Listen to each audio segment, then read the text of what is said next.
O sentimento que a mágoa me trazia era um sentimento de desprezo.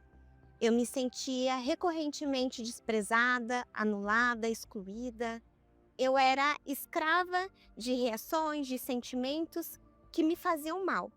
Então era como se fosse um veneno que eu tomava, esperando que o outro fosse prejudicado. Mesmo sentindo um buraco dentro da alma, mesmo me sentindo perdida, me sentindo angustiada, odiando a mim mesma, odiando o meu próprio corpo, eu tinha que me fazer de forte. Porque eu não podia dar o braço a torcer e mostrar a fraqueza, mostrar a tristeza, mostrar que aquilo havia me machucado. Então eu me mantia ali na aparência forte, me mantia diante das pessoas bem, mantia até um sorriso no rosto, mas dentro de mim ainda ficava revivendo. Eu me lembro que por conta mesmo da situação financeira bem precária da minha família, quando nós nos mudamos para nossa casa atual, a casa da minha família atual, não havia divisória entre a minha casa e a casa dos vizinhos. Então a facilidade desse contato e até mesmo a confiança, né, que meus pais tinham das pessoas que nos cercavam, acabou abrindo esse espaço para que em uma das vezes que eu fui até a casa desse vizinho, ocorresse uma tentativa de abuso. A primeira sensação que eu tive foi de medo, então eu recuei, eu me fechei. E pelos meus familiares perceberem isso, perceberem que eu estava mais retraída, estava mais quieta, eles me procuraram para saber, para entender o que tinha acontecido. E eu ainda sem entender, tentei explicar com as minhas palavras, palavras de criança, para minha mãe, e ela ali muito dura, muito severa, me colocou contra a parede, falou: "Você tem certeza do que você está falando? Isso é muito grave, isso é muito sério". E pela minha confusão mesmo de não saber explicar, de não saber entender, ela falou: "Olha, a culpa é sua". Então aquela raiva, aquele medo que eu senti daquela pessoa, naquele momento, ela se transferiu em uma raiva da minha mãe, em um ódio dela, em uma mágoa dela. Eu me tornei uma pessoa realmente reativa.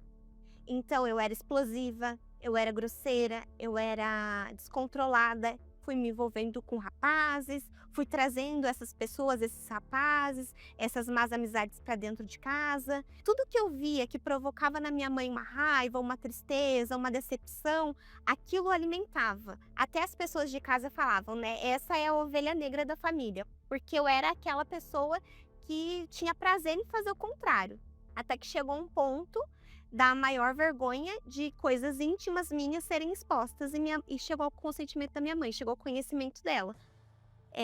Então ali foi, acho que uma das cenas mais humilhantes para ela, como se um abismo fosse trazendo outro.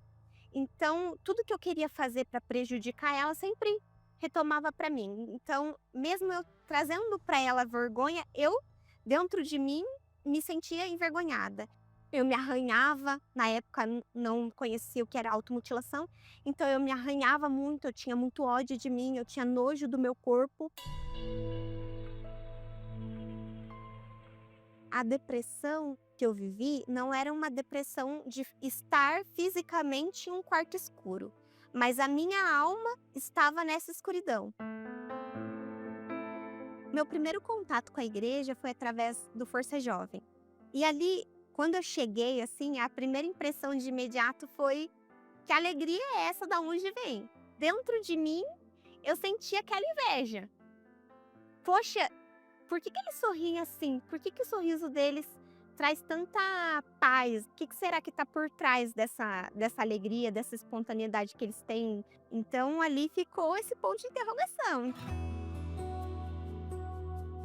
Uma dessas experiências, indo nesse lugar diferente, indo nesse ambiente que ainda para mim, né, eu ainda não conhecia, não estava habituada, eu cheguei numa reunião de domingo pela manhã. E nessa reunião, claro, né, jovem, não estava prestando atenção em nada, de repente, o homem de Deus estava falando justamente de tudo que eu senti e não havia contado para ninguém, não havia compartilhado com ninguém. Ele falou sobre esse veneno da mágoa. Ele disse: "É porque você insiste em ficar se martirizando". Aquilo abriu os meus olhos para o campo espiritual, que até então eu não entendia. Então eu comecei a entender, realmente, eu que estou saindo mais prejudicada de tudo. Não é justo eu fazer isso comigo. Como eu passei a frequentar, né, as reuniões ali principais, e estava envolvida ali com as atividades, e aquilo já estava me fazendo bem, já tinha me retornado coisas boas, a sensação que eu tinha é que já estava tudo resolvido. Em uma certa ocasião eu decidi, eu ouvi aquela palavra, né, você receber o Espírito Santo é ter Deus materializado em você. Então, para você ter ele materializado em você, você precisa materializar para ele a sua fé, o seu desejo sincero de conhecê-lo. Então, eu passei a me analisar. O que em mim ainda não tem mostrado para Deus que eu desejo? E aí eu comecei pelas coisas naturais, pelas coisas comuns. Roupas, contatos, rede social. E aí eu fui cavando mais profundo até eu descobrir essa raiz.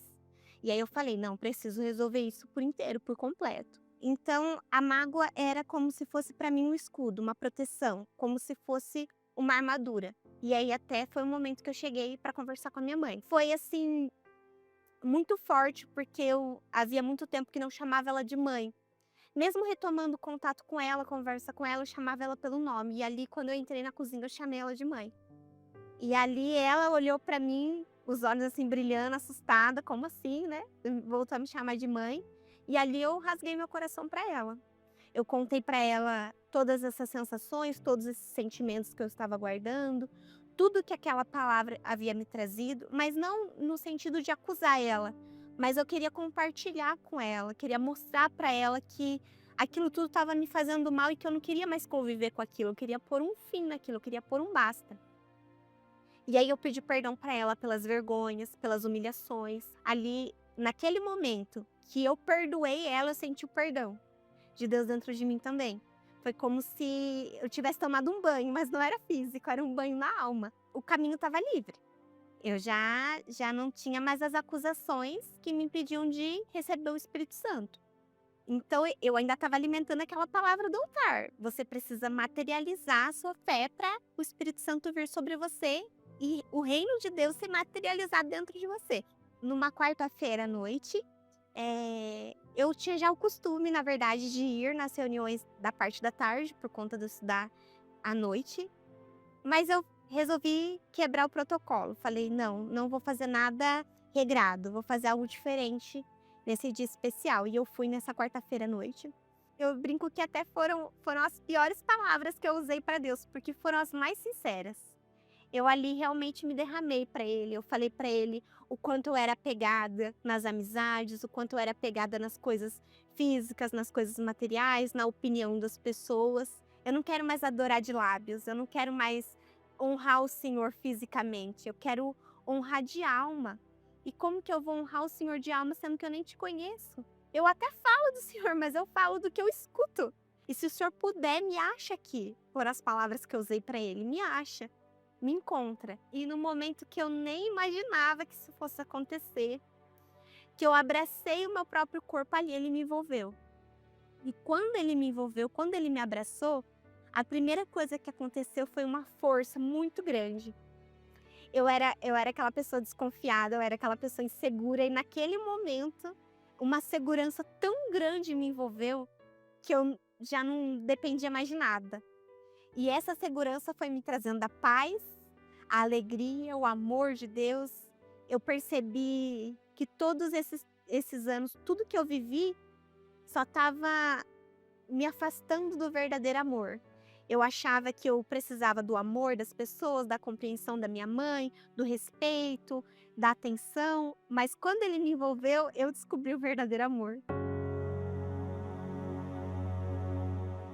O Espírito Santo, ele veio, mudou totalmente meu interior, meu ser, meu caráter, e a partir dali os frutos foram aparecendo. Então, aquela pessoa descontrolada que antes forçava para se controlar, porque eu queria agradar a Deus, mas era um esforço descomunal da minha parte para poder me manter ali. Já era natural, já era uma alegria natural, já era um domínio próprio natural. A partir dali, Deus foi me dando condições para ajudar as pessoas. Eu que tinha raiva de mim mesma, eu que não me amava, eu que não entendia o que se passava dentro de mim, já estava entendendo as pessoas, amando as pessoas, cuidando das pessoas. Lá atrás eu não entendia. Eu me sentia como se fosse aquela pessoa que foi escolhida para sofrer. A partir do momento que o Espírito Santo veio sobre mim e tomou a minha vida, que eu pude realmente conhecê-lo de verdade, eu entendi o para que tudo isso aconteceu.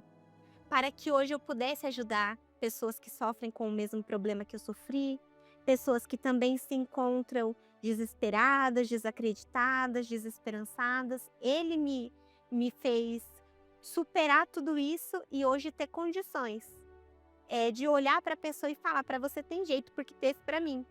Hoje eu sou livre. Eu perdoei a pessoa que me fez mal, perdoei a minha mãe, tenho um relacionamento com ela hoje de amizade. Eu que, na verdade, não via, né, perspectiva de vida e muito menos vida sentimental. Deus me deu um casamento abençoado. E tudo que ele prometeu, ele tem acrescentado na nossa vida dia após dia.